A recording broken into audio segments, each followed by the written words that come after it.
Jordan Hayes pushed the wheelchair up the ramp to their childhood home, the familiar creak of wood bringing back 1,000 memories. Most of them were warm.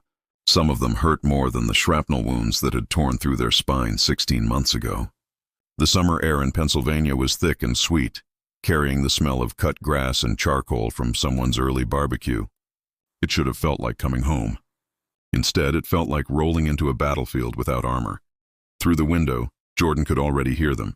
Marcus's voice boomed above the others, that big brother confidence that had always filled every room he entered. Tyler's laugh followed, sharp and mocking, the kind that made Jordan's jaw tighten. They were here early, of course. Marcus's birthday wasn't until tomorrow, but his friends treated his house like their personal clubhouse. Jordan took a breath, steadied their hands on the wheels, and pushed forward. The door swung open before they reached it. There they are. Marcus appeared, grinning wide, pulling Jordan into a hug that lifted them slightly from the chair. Mom's been watching the window for an hour. You're late. He said it like a joke, but Jordan caught the edge underneath. Marcus had never quite figured out how to talk to them since the injury. Everything came out too loud or too careful, like Jordan was made of glass now, instead of the same stubborn Hayes blood. Inside, the living room was full. Tyler sprawled on the couch like he owned it, his gym-sculpted arms draped across the back. Derek sat beside him, quieter but always willing to laugh at Tyler's jokes. Nicole Hayes appeared from the kitchen, wiping her hands on a towel, her face lighting up at the sight of her youngest child. Jordan, sweetheart, you look thin. Are they feeding you at that rehab center? She bent down, kissing Jordan's forehead, her fingers already fussing with their collar. I made your favorite, meatloaf and mashed potatoes. Thanks, Mom. Jordan smiled, genuine warmth breaking through the armor for a moment. But then Tyler's voice cut across the room like a blade.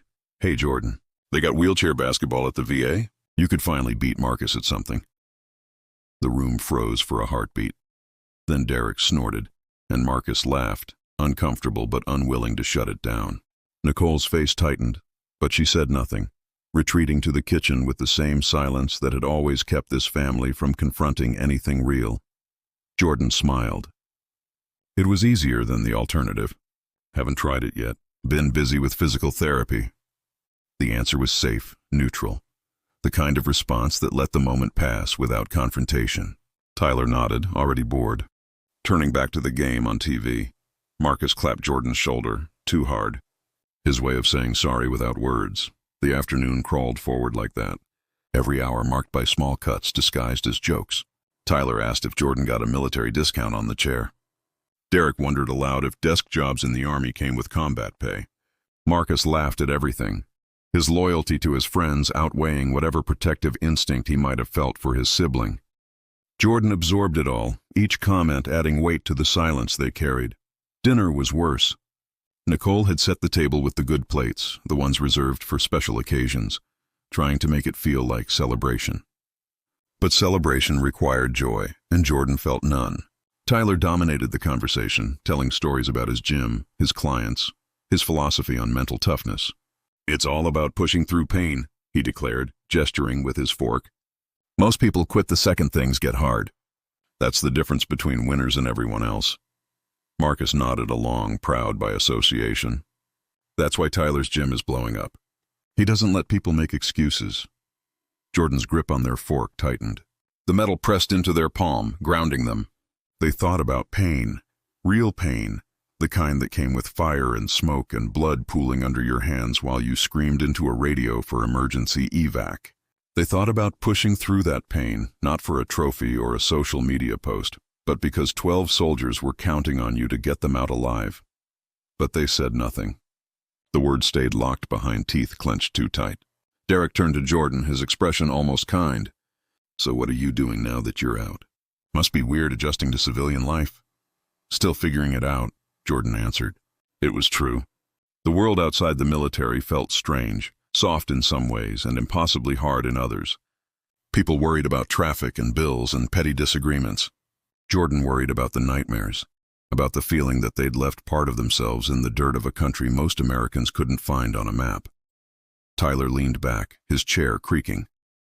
You should come by the gym. I could set you up with some upper body workouts. Keep you from getting too soft. The offer sounded generous, but his tone made it clear what he really meant. Jordan needed fixing, needed improving, needed to become something other than what they were. Maybe, Jordan said, knowing they never would. The meal continued, conversation flowing around them like water around a stone.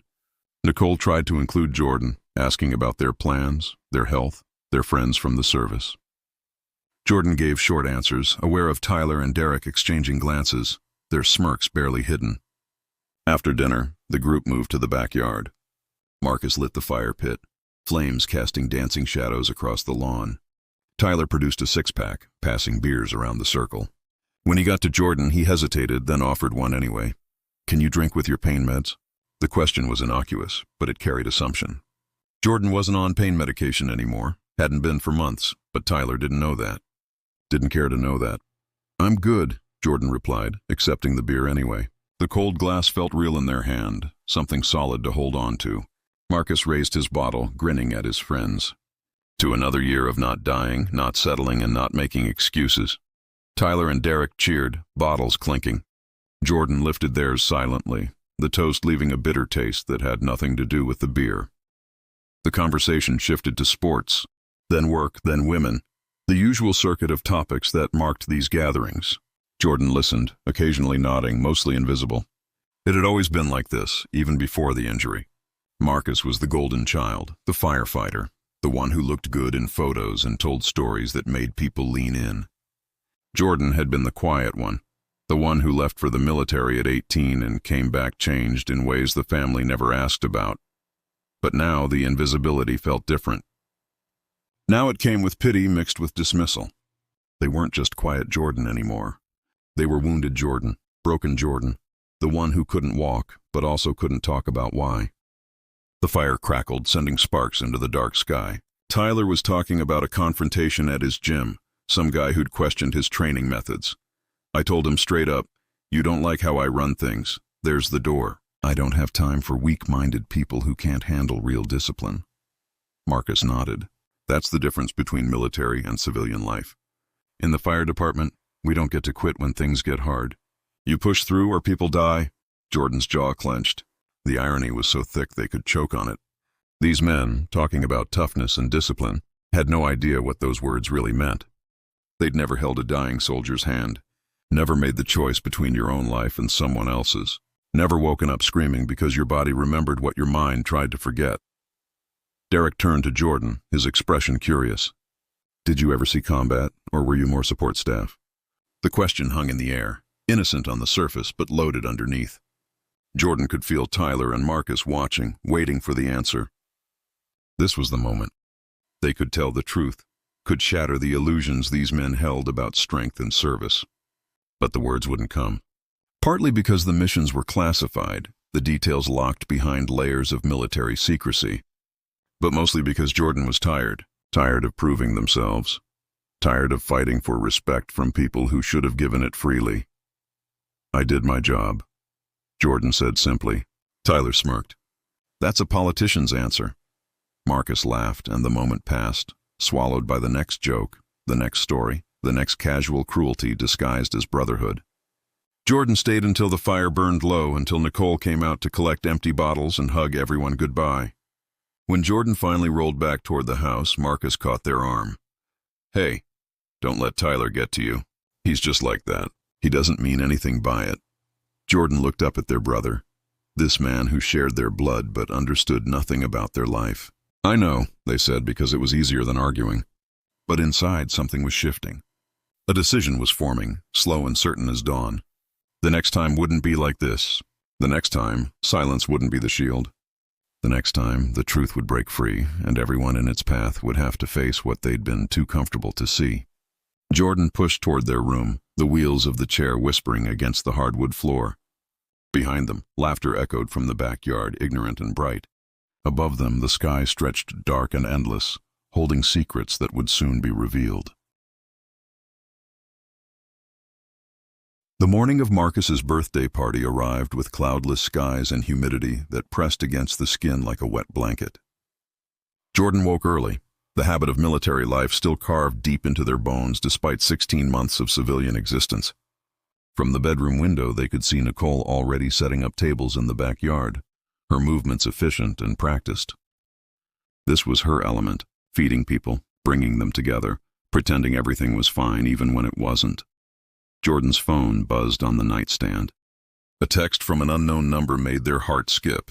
Arriving at 1400 hours. Have something for you. Dress uniform appropriate. Colonel Mitchell. Jordan stared at the message, reading it 3 times to make sure they understood. Colonel Sarah Mitchell had been their commanding officer, the woman who'd pinned Jordan's Purple Heart to their chest in a hospital room in Germany, while Jordan was still too drugged to fully comprehend what had happened. They hadn't spoken in months, not since the final medical review board that had ended Jordan's career with honors, but also with finality. The dress uniform hung in the closet, still crisp in its dry cleaning bag. Jordan hadn't worn it since the discharge ceremony, hadn't wanted to. The medals were packed in a wooden box at the bottom of their duffel, ribbons folded precise and tight the way they'd been taught. Getting into the uniform from a wheelchair was a challenge that required time and stubbornness. Jordan had both. By noon, the backyard was filling up. Marcus's firefighter buddies arrived first, loud and jovial, carrying cases of beer and bags of ice. Tyler showed up with Derek in tow, both wearing gym shirts that advertised Tyler's business. Neighbors drifted over, drawn by the smell of grilling meat and the promise of free food. Nicole moved through the crowd like a general, directing traffic, refilling drinks, making sure everyone felt welcome. Jordan stayed inside, watching through the window, the dress uniform heavy on their shoulders. The medals caught the light, small rectangles of colored ribbon that represented things these people would never understand.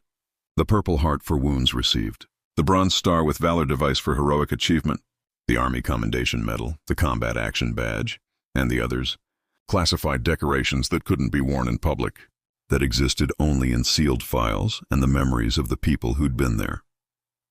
At exactly 2 o'clock, a black sedan pulled up to the curb. Jordan's breath caught. Colonel Mitchell stepped out, her own dress uniform immaculate, her bearing still sharp enough to cut glass. She was 52, silver threading through her dark hair, 3 rows of ribbons on her chest that told their own story of service and sacrifice. She scanned the house, spotted Jordan through the window, and nodded once. Jordan rolled to the front door, heart hammering. When they opened it, Mitchell's expression softened in a way it rarely had during their service together.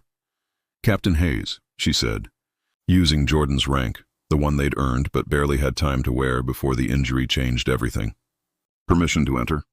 "You never needed permission, ma'am." Jordan's voice came out steadier than they felt. Mitchell stepped inside, closing the door behind her. She carried a black case, rectangular and formal, the kind that held things of significance.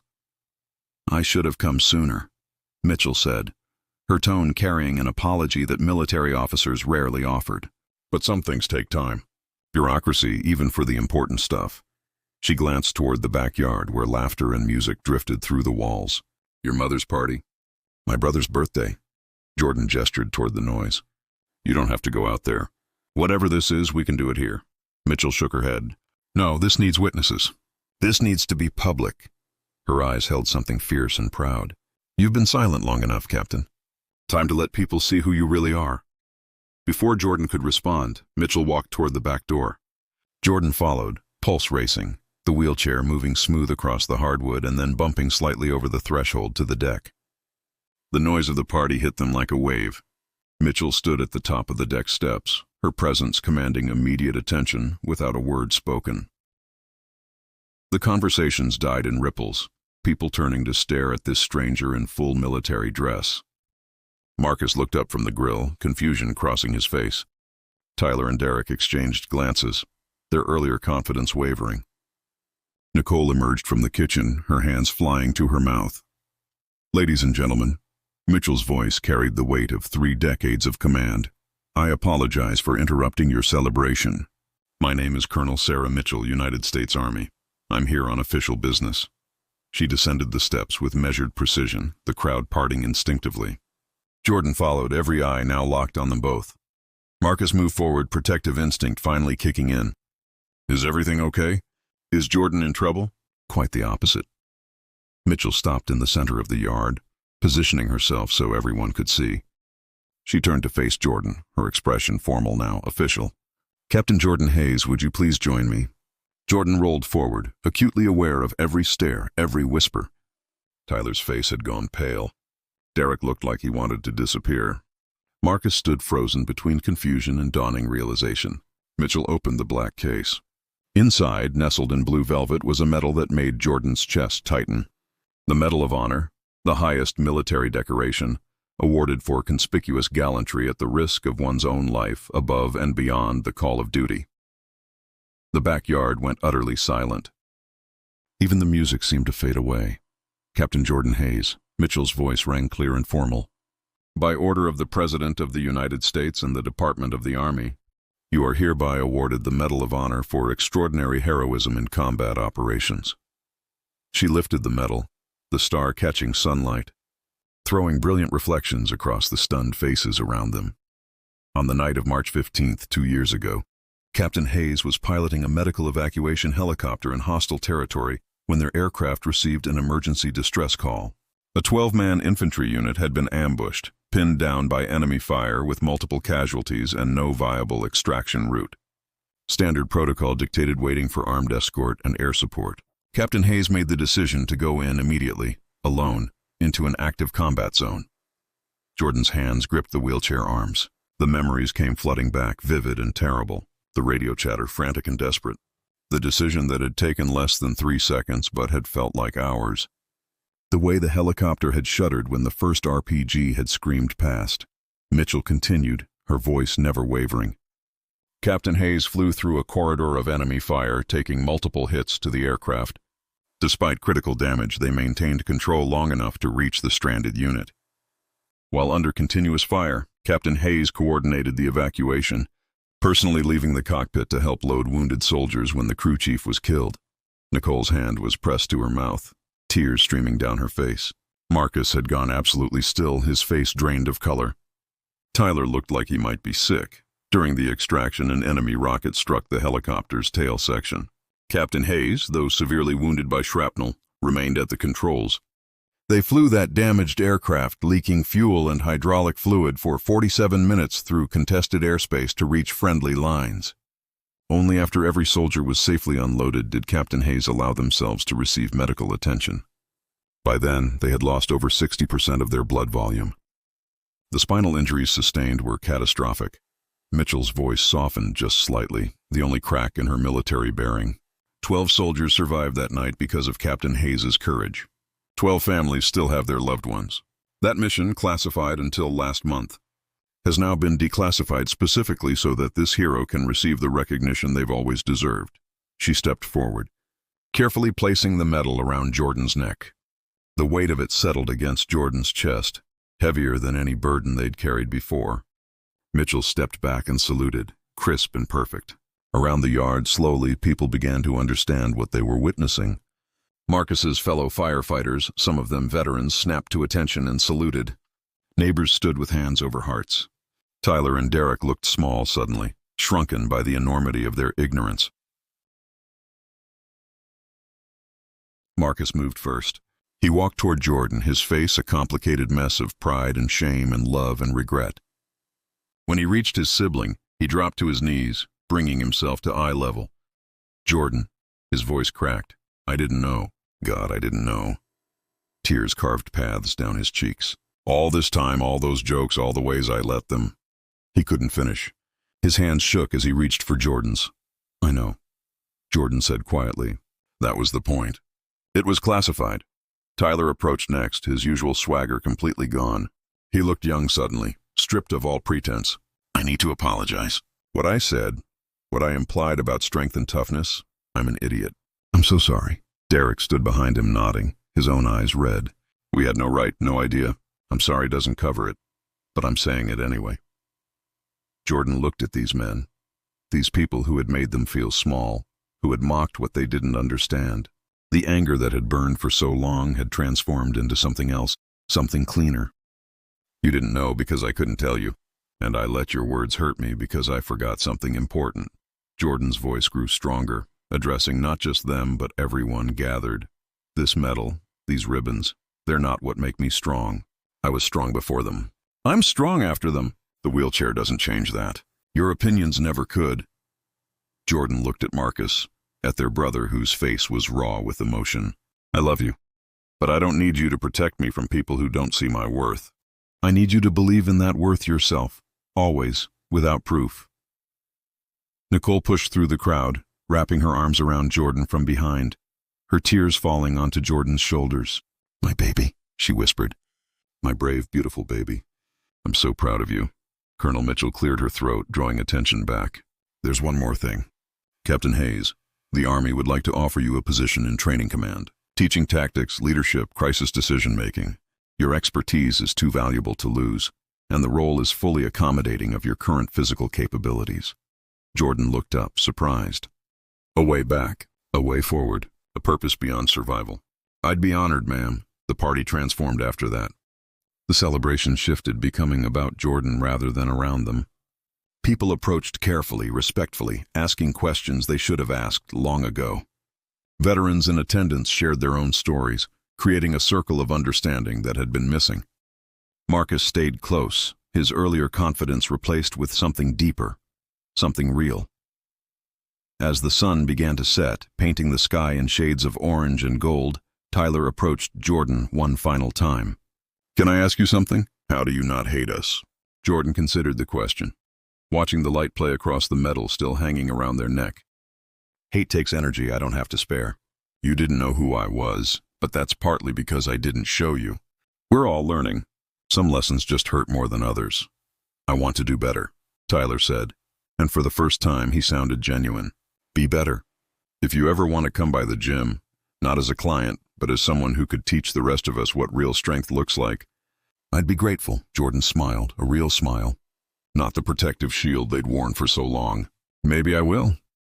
As darkness fell and the party wound down, Jordan sat on the deck with Marcus, the two of them watching stars emerge in the clear sky. The medal rested heavy and present against Jordan's chest. I wasted so much time, Marcus said quietly, being proud of the wrong things, impressing the wrong people. You have time to change that, Jordan replied. We both do. Teach me? Marcus asked, his voice small, vulnerable in a way Jordan had never heard. How to be the kind of brother you deserved all along. Jordan reached over, squeezing Marcus's hand. We'll figure it out together. Inside the house, Nicole was carefully packing away food, humming softly. Through the window, they could see her pause, looking at a photo on the wall. 2 children in the backyard. Before wheelchairs and medals and war, just siblings being siblings. She touched the frame gently, then continued her work, a smile on her face. The night air was cool now, carrying the smell of the ocean 20 miles away, mixing with the lingering smoke from the grill. Jordan breathed it in, feeling something shift inside their chest. Not healing exactly, because some wounds never fully heal, but peace maybe, the kind that comes from finally being seen. Colonel Mitchell appeared in the doorway, preparing to leave. Captain Hayes, report to Fort Bragg next month for orientation. Welcome back to service. Thank you, ma'am. Jordan saluted from the wheelchair, the gesture crisp and proud. Mitchell returned it, then smiled, rare and genuine. No, Captain. Thank you. For everything you've done and everything you'll do, the real heroes rarely get the recognition they deserve. I'm glad you finally got yours. She left, the black sedan disappearing into the night. Marcus and Jordan sat in comfortable silence, the weight of the day settling around them like a blanket. Tomorrow would bring new challenges, new conversations, new paths forward. But tonight, in this moment, there was just peace and understanding, and the quiet knowledge that silence had finally been broken. The medal caught the porch light, throwing small rainbows across the deck. Jordan touched it gently, thinking of the 12 soldiers who lived because of one impossible decision, thinking of all the decisions still to come, all the ways forward that had suddenly opened up. I'm proud of you, Marcus said, his voice thick. I should have said that years ago. Every single day. I'm proud of you. I know, Jordan replied. Now I know. And in the darkness, surrounded by family and the ghosts of hard-won battles, Jordan Hayes finally felt like they'd come home.